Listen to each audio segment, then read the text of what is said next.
Hey, welcome back to my YouTube channel. Today we're going to be talking about healthy ways to help regulate your emotions. So let's talk about what mood regulation is. Mood regulation is the ability to help regulate or minimize the intensity of an undesirable emotion prior to responding to a situation or an experience.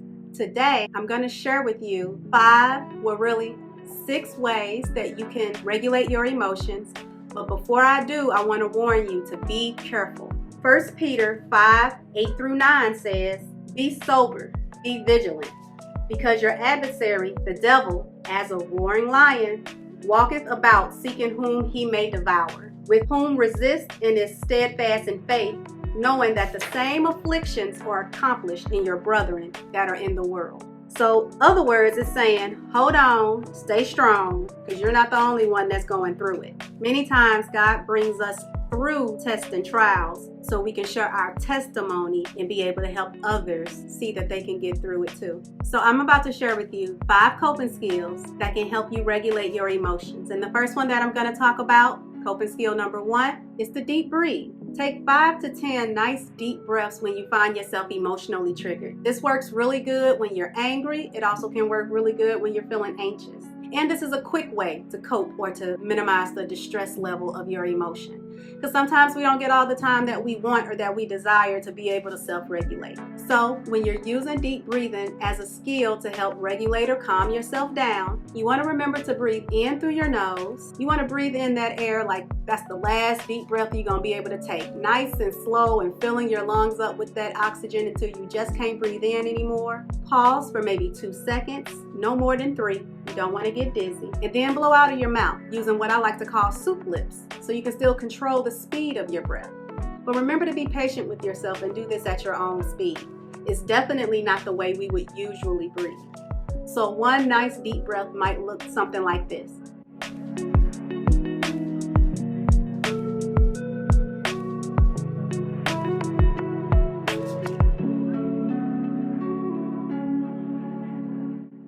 Now repeat that about 5 or 9 more times, giving yourself a total of 6 to 10 deep breaths. And you should be able to feel that in your body, getting that extra oxygen through your bloodstream, contracting those muscles, and should give you a physical sensation of feeling a little bit more relaxed.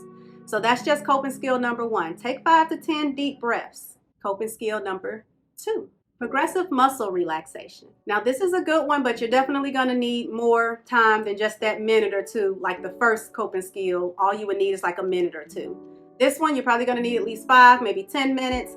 It's best to do this in the morning time or at night. Definitely when you can lay down or sit down, get really comfortable, and like I say, have that 5 or 10 minutes of uninterrupted time to perform this. Always listen to your doctors before you do anything that is different for your body, because this particular method requires you to tense up certain parts of your body and then release that tension. I always suggest start from the top of your head to the bottom of your feet or vice versa. It's like doing a body scan. So that way you can get to all of those parts of your body that you can tense and release. So to show you what progressive muscle relaxation may look like, if I was to start at the top of my head, I would scrunch my face as hard as I can. This obviously isn't as hard as I can, but you see that I'm at least scrunching my forehead up a little bit. I'll hold that for 5 or 10 seconds and then I'll release it. Then I might push my shoulders up and make this really, really tight and hold this for about 5 or 10 seconds, then release it. Make a muscle and squeeze your fist as tight as you can. Hold it for about 5 or 10 seconds and then release it.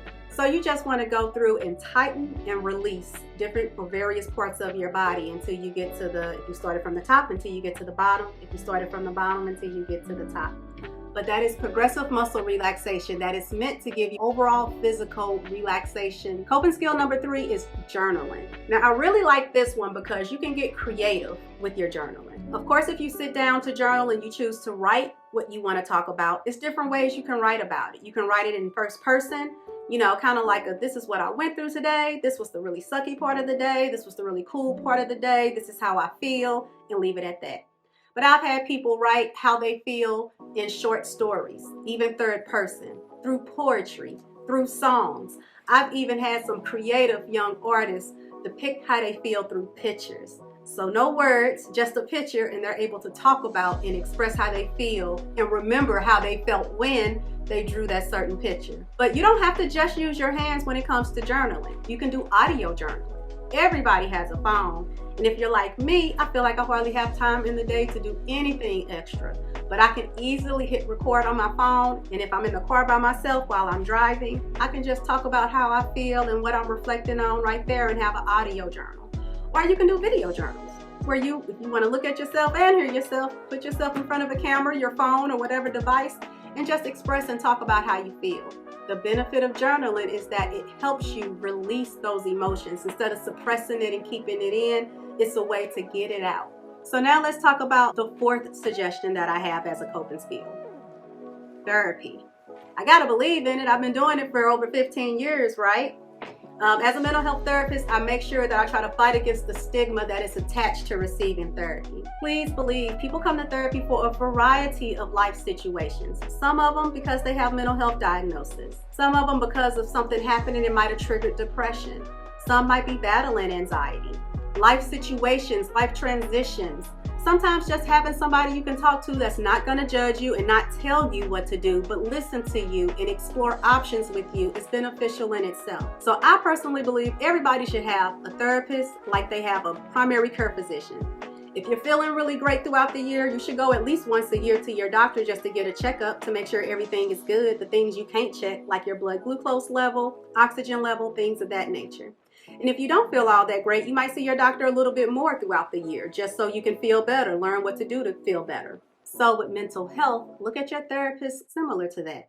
If you're feeling good and you're not really going through any issues, maybe see a therapist once or twice a year just to help build rapport. You can get to know your therapist can get to know you.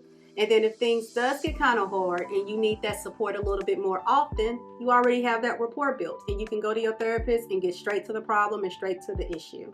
I mentioned earlier that I really try to advocate for mental health services and fight against the stigma that's associated when people receive mental health services. I have a video coming out later that talks about some of the myths associated with receiving mental health services and compare those myths to actual facts.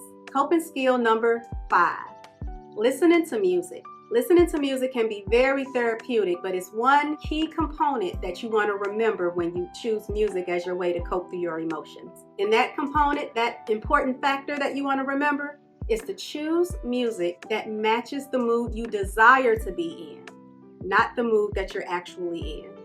I think we all, especially in our youth, maybe even in our adulthood, if we feel sad about something, it feels good for a short moment to turn on that slow song and feel like the artist is singing our song, like they've been through it. How did they know? They've been through what I'm going through. It feels good when you feel like you can relate. And for that brief moment, it might make you think you're feeling better because someone can relate to your pain. But in all reality, if that's what you're doing, using sad music when you're feeling sad, if you're not intensifying your sadness, which is a possibility, you're at least keeping it where it's at. Yeah, it feels good not to be alone, but now what? Now everybody's sad. What are we going to do with that? So if you're feeling sad and you want to be uplifted, you want to feel happier, choose music that's going to make you want to tap your toes, maybe get up and dance, maybe snap your finger, but something that's going to make you feel upbeat. If you feel really anxious or really wound up and you're trying to calm yourself down, then choose music that does that. You know, it could be music that still have the words with it, or it can be instrumental, or it can be like jazz, something of that nature, but something that soothes or calms you instead of matching that energy that you're trying to minimize. So listening to music can be very therapeutic, and people can listen for a lot of different reasons. So when I say choose music that is in the mood you desire to be in, that's only when you're using music to help uplift your mood or help minimize the intensity of your mood. Now, if you're just trying to listen to music while you clean or, while you work out, then choose whatever music works for you and floats your boat. But specifically when you're trying to minimize an emotion that you don't want to feel, choose the song that's in the genre of music that is in the mood you do want to be in. And I told you I was going to give you a bonus coping skill, prayer. When all else fails, before all else fails, even while you're going through it and it's looking like everything failing, remember to pray. God hears our prayers. Our prayers are not falling on deaf ears. And sometimes when we can't figure out what to do, God done already worked it out. He already knows. We just got to be still and listen and know that it's God that we're hearing from. Thank you for listening to my channel today. Don't forget to hit that subscribe button, the bell button if you want to know when I post them. And then, like I always say, share this video with anyone that you feel like this can help, or that, this video might be speaking to, because that's the purpose of it. We're here to help. Stay blessed.